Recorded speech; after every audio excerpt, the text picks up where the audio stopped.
Those were three true stories from the night shift. It makes you wonder, when you're working late and you think you're alone, are you really? Which story scared you the most? The warehouse, the morgue, or the hotel? Let me know in the comments below.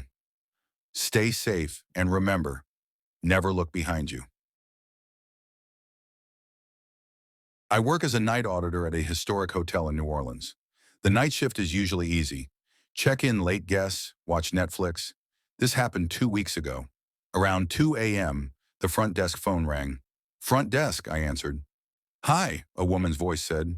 She sounded polite but flat. Can you please send someone to room 303? The man in the hallway won't stop screaming. I blinked. The lobby was dead silent. I apologize, ma'am. I'll handle it. I grabbed the master key and went up to the third floor. I expected to hear a drunk guest yelling, but the hallway was silent. The long corridor stretched out, empty. I walked to room 303. I listened. Silence. I knocked. Mrs. Miller, this is security. No answer.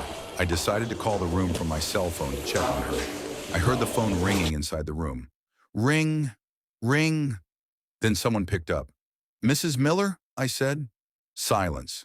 Then that same flat woman's voice spoke. He's in here with me now. The line went dead. I threw the door open, ready to fight. The room was pitch black. I flicked the lights on. The room was perfectly made up. The bed was untouched. No luggage. No Mrs. Miller. I ran to the phone on the bedside table. It was unplugged. The cord was wrapped neatly around the base. I stood there, staring at the unplugged phone. I went back downstairs and checked the computer. My heart stopped. I had misread the screen earlier. Room 303 wasn't occupied. It had been under renovation for 2 weeks. Nobody had checked into that room for 10 days. But the call log on my desk showed an incoming call at 2 a.m. from room 303. To this day, I don't know who called me. But now whenever the phone rings after midnight, I let it go to voicemail. Working in a hospital is stressful. Working the night shift in the morgue is a different kind of hell. My name is Sarah, and I worked as a night porter.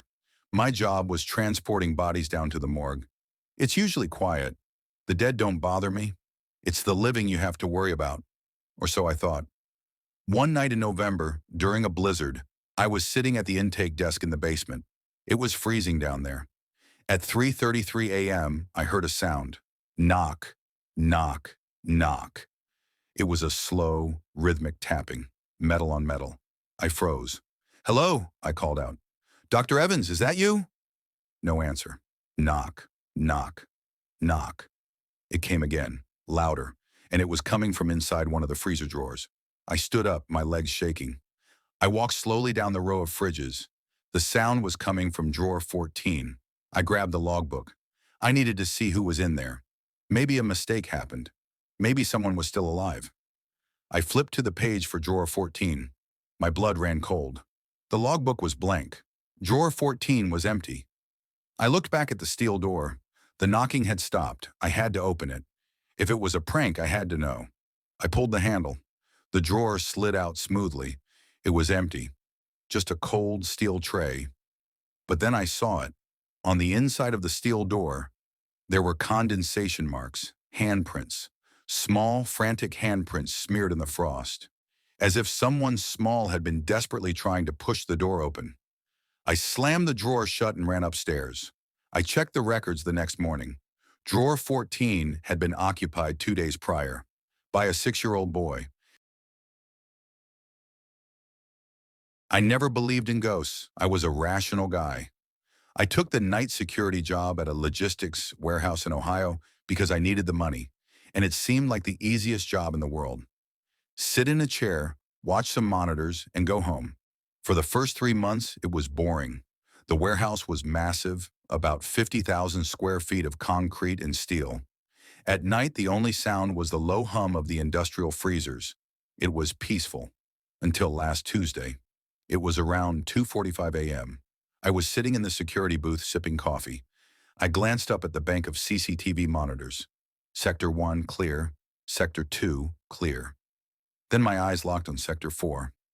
Sector 4 was the dead zone of the warehouse. We stored old machinery there. Nobody ever went in there. But on the screen, I saw something. A shadow. At first, I thought it was a glitch. I leaned closer. The shadow didn't flicker. It stood there. It was a tall, human-shaped silhouette standing perfectly still in the middle of the aisle. I grabbed the radio. "Hello? Is anyone down in Sector 4? Silence. Just static. I had to check it out. I grabbed my flashlight and stepped out of the booth. The walk to Sector 4 took 5 minutes. The air felt heavier than usual. My footsteps echoed loudly like gunshots in the silence. When I reached the heavy steel fire door of Sector 4, I felt a wave of dread. I reached for the handle. I expected it to be unlocked, but it wouldn't budge. I pulled harder. It was locked. That didn't make sense. These doors were designed to be pushed open from this side. The only way it could be locked was if someone had engaged the deadbolt from the inside. "Security! Open the door!" I yelled. Nothing. I shined my flashlight through the small glass window. The beam cut through the darkness. The room was empty. Utterly, completely empty. No shadow, no intruder. "Just my imagination," I whispered. I turned to leave. Click. The sound of the deadbolt sliding back. I spun around. The door slowly creaked open, just an inch. The darkness from inside seemed to spill out into the hallway. I didn't wait. I ran. I ran all the way back. There is a reason why the graveyard shift pays more. Sunrise. It's not because of the long hours. I know what I saw. It's because when the sun goes down, and I know that the building goes quiet, you start to realize you are not alone. Tonight, I'm going to share 3 true terrifying stories from security guards and night workers who saw something they can't explain. Turn off the lights, put on your headphones, and whatever you do, don't look behind you.